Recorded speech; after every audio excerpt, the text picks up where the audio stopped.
All right, everybody. Samori Benjamin here at Yankee Stadium with one of the bright talents in the game, Tampa Bay Rays pitcher Taj Bradley. Taj, man, nice meeting you, and thanks for joining me. No problem. Thanks for putting me aside real quick, man. Yeah. Yeah, man, definitely. And like I was telling you, I really have enjoyed watching you pitch since you debuted. Not a lot of black pitchers out here, man. So props to you for your success and all that. Appreciate it. Yeah, man. And also, like I was telling you, I met a lot of young black ball players from where you're from, the Atlanta, Georgia area. So many, man. And there's one on your team right now, Chandler Simpson. But I mean, just how was it for you growing up in the Atlanta area playing baseball? For us, it's kind of like you had to branch out to different areas to play in the major tournaments and stuff like that. So, like where you play park ball at was really your baseline, and then you branch out to different areas, learn different tools. But then you just go back to your main, and then we all had pretty much the same coaches. Like Marquise Grissom would come around with the GBA, Joe Austin and stuff like that. We had a lot of people like Alexander Weiss, Coach Hartnett. We had from Redan area that taught me a lot of stuff I do today.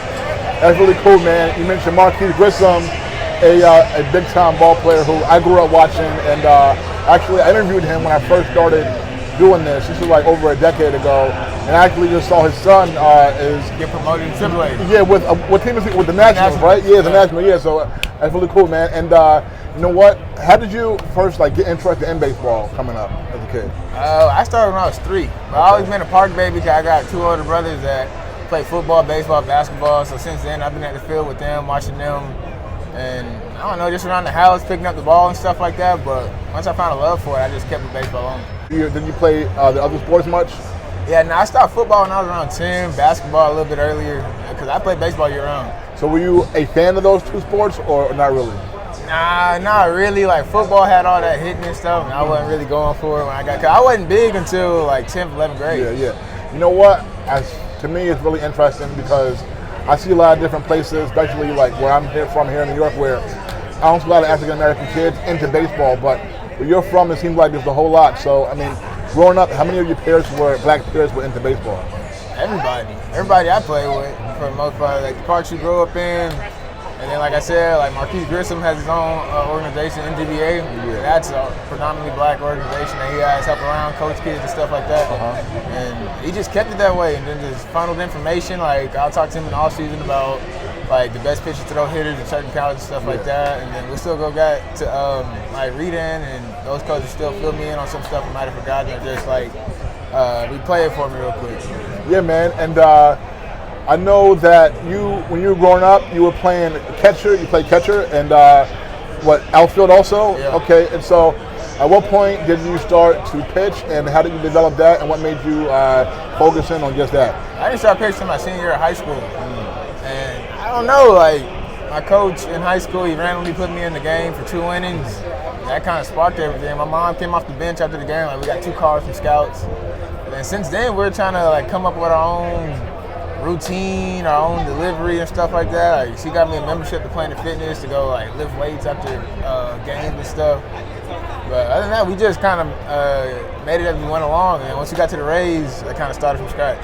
Wow, so you started pitching as a senior in high school, and you said that your coach just randomly one game needed somebody to pitch, so he put you out there. Yeah. And your first appearance, you were so good that you got called from 2 scouts. I don't know so good, but I just think something new. Because everybody in Georgia who was a pitcher was pretty much on the circuit since 10th grade, Okay. Wow, that's amazing. So pitching, I played baseball, it's very hard.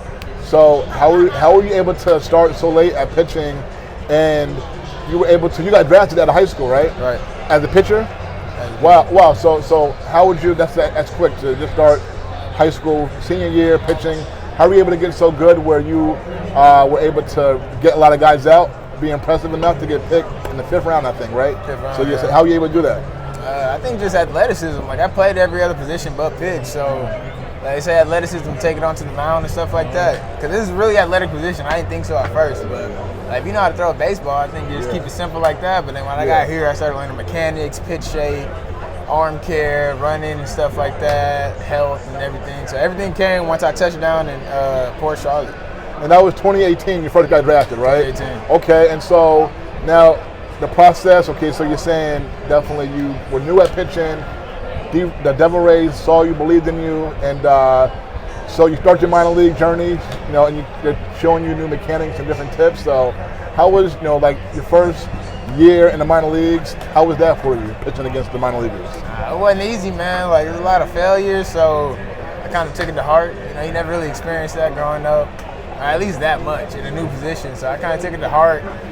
Kind of hit me in the middle a little bit, and then I just started figuring it out along the way, because you got to go every day. It's not like you have a bad start, you go to school the next day, forget about it. Like, it's like it started to become an everyday thing now. So 8 in the morning, you wake up, go back to the field, figure it out.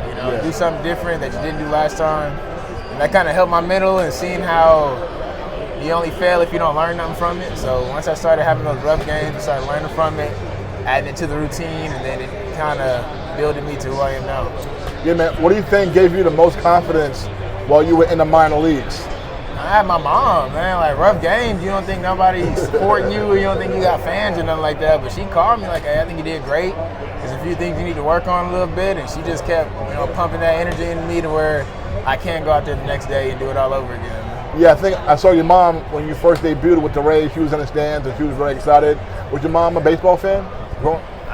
She's just a sports fan. She's a sports fan. Yeah, she got 3 kids, and all of them was at the park every day. So nice. For what? 32 years of her life, she's been at parks, at games, tournaments, ripping and running around the country, driving up and down states, and she was doing it on her own. So she was dropping 3 kids off at different spots, picking them all up, taking both of us to go watch one of us, and then, vice versa. So, seeing that, I can do anything now. Yeah, so how cool was it? Because, I played sports, but my mom was never a sports fan. So, how cool was it to have a mom that was really into sports and could follow it and know what was going on? It's cool because it's like she's a coach too. Oh, like, wow, she might not know the Okay. mechanical gist, but she'll see something that doesn't look right, or even she'll go back and tell me about some stuff I might have forgotten. Like, oh, you had this dude 0-2, but you kind of, let this pitch up a little bit, or you had him going and stuff like that, but one pitch, turned it into their favor and stuff. So, like, she'll remind me stuff like that more so. She's like my narrator of the game. Like, she'll tell me where I went wrong, tell me what was going right, so I can focus more on the positives and the negatives and stuff like that. Right, man. When I say confidence, because myself, I play baseball, and I tried to pitch like once, and I was on the mound, and I thought I threw hard, and I got up there, I was getting rocked, right? And so, like, after that, I didn't feel like I could get nobody out ever again, and so my confidence was shot. So when you're out there and you can get hit hard or whatever, and guys maybe hitting you, like, what gives you the confidence to still be able to, have that stuff and not get discouraged and feel like you can't, get anybody out?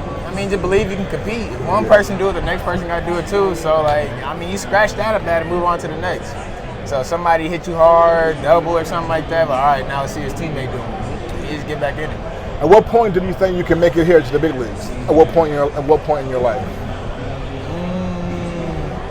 I don't know. I think I just more focused where I was at. So if I was in low A, I was a low A player. If I was in high A player. I didn't think about like being a big leaguer for real until I made my debut. And then it all just felt like it came fast, But like when I was in AAA, I'm just focused on being the best AAA player I could be, because that's going to take me to the next step. And in 2022, you made the Futures game, right? At Dodger Stadium, and another Atlanta guy, Jordan Walker, made the team as well. Did you guys know each other growing up? I played him in high school. Okay. I didn't know him too well, but we knew of each other, and I played him in high school when he was a junior.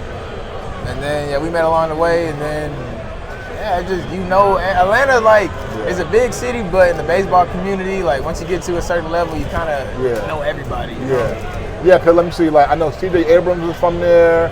Lawrence Butler, Michael Harris. Victor Scott. Kel Badu. Yeah, man. Me, Chandler, Will Davion Benson. Curry, Will Benson. Mark Church. Yes. The Rangers, Yeah, cool. All right, so how did it feel to make the Futures game? I was excited. Like, the way they told me was crazy, but just getting out there, I went back home to LA. That's where all my family from, so I got to pitch in front of them for the first time. They announced me to be the Futures game starter, so I thought that was a big deal. And I don't know, I got promoted to AAA right before I left for LA, so like I had another surprise waiting for me after LA. I went straight to Durham. Nice, man. Got about 3 more for you. I appreciate your time, man. The players, the black ball players who you mentioned who are from Atlanta, did you play against any of them or play with any of them? Yeah, a lot of us, like, I played fall ball, MGBA once. That was Lawrence Butler, Mike Harris.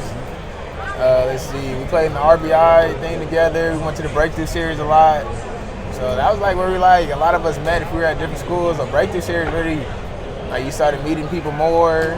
RBI, like everybody from Atlanta played in RBI. So it was like separate teams, but then once you go to the World Series or something for it, they pick certain players from each team and they all come to one. When you were a kid, did you notice that there weren't a lot of black kids or blacks in the MLB playing, or how about that?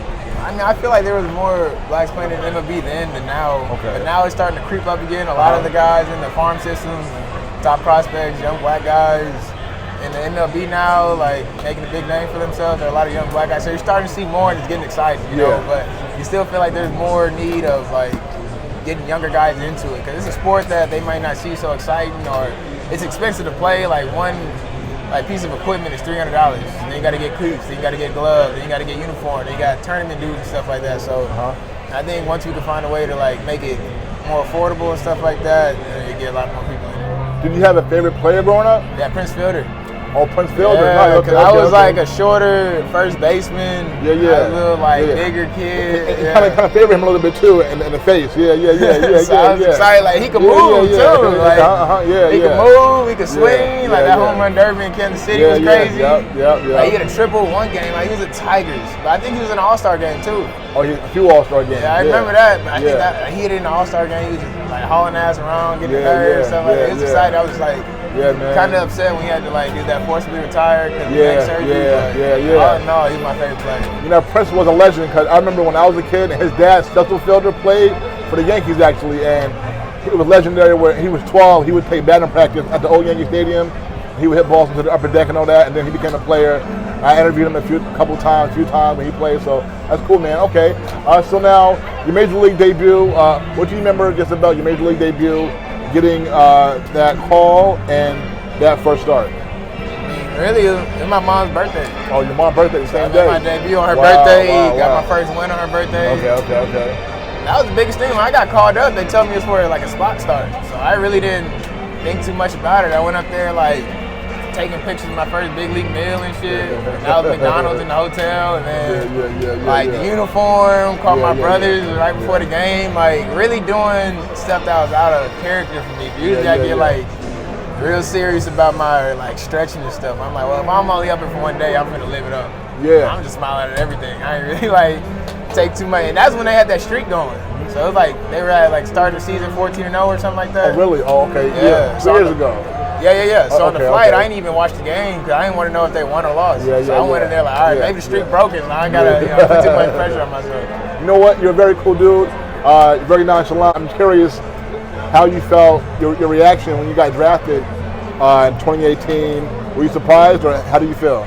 I feel like it took forever. I was watching every pick from the first round. You were? And then I called my aunt because I didn't know if it was gonna happen, and she's telling me like, hey, you gonna get through it, you gonna go to school. I'm like, I ain't gonna be good at school because I ain't been a good student my whole like career. So I'm like, hey, I'm in a flunk or something like that. And then right when my mom came home from work, like my agent called me, told me the Rangers are gonna pick me in the 5th. And then as soon as like she walked through the door, and then like 2 minutes later, the name called on the TV. So we just got to watch it, but not for too long because as soon as the name was called, you get your phone call, like friends calling you, coaches calling you, and stuff like that. And so you were going to go to South Carolina if you did not? Okay. Cool, man. That's awesome, man. And a couple more for you. Just has there been, first of all, what's it like for you, man, to just be a part of the major leagues? You're very young, came out of high school, drafted, and you're here, got here about 5 years, now you're part of MLB. What's that like? I don't know, surreal, I guess. I mean, every day you wake up, you're a big leaguer. So that's the cool part about it. Like the different ballparks will throw you off a little bit, the people you may face. Yeah. Like we faced Salvador Perez last year, and I was a fan of his growing up. I mean, I went and saw Jason Hayward when he was with the Dodgers and they came to Tampa. Yeah. I kind of had like a fanboy moment. I used to watch him when he was with the Braves and stuff. So, I mean that's the exciting thing, but I mean you get to live a dream, man. Like that's why I be so nonchalant and laughing and stuff. I'm like, how serious can I be when you live in a dream, man? That's hard, man. Like no doubt about it, man. Yeah, when you think about it, like you actually go through the minor league system, like this shit is hard. So like when you get here, it's like, all right, I'm gonna take it serious. I'm gonna take my routine serious. I'm gonna take my work serious. But whenever I'm not doing that, I'm gonna have a good time. Yeah, man. So were you a Braves fan growing up? Yeah. Okay. And all right, so was there coming up Was there a picture when you first got here? I mean, was there a hitter when you first got here that you faced and you were like, oh wow, I grew up watching this guy. I can't believe that I'm facing him now. Let's see. I didn't get to face Jason Hayward. Justin Turner, I got to face him. That's pretty much it. Like my early on career, Jose Altuve, Bregman. Let's see who else. Like really, my first pitching matchup was Chris Sale. I thought that was crazy. I used to watch him on YouTube highlights and stuff like that. That's pretty much it, man. And your most talented teammate you ever played with? Most talented teammate. Dang. I'm going through all the systems right now.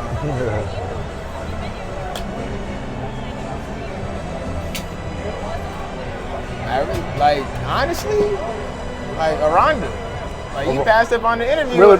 Are you serious? Yes. Really? But he get consistent at bats, and they like. The most talented you ever play with, really?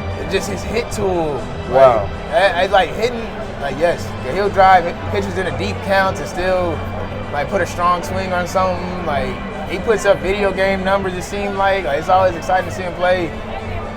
Honestly, like hitting wise, You see him. That's like in spring training. I always ask to face him. Wow. Like in live VPs, because I know it's gonna be like stressful at bat. Like you have to make a good pitch, you know. Last one for you.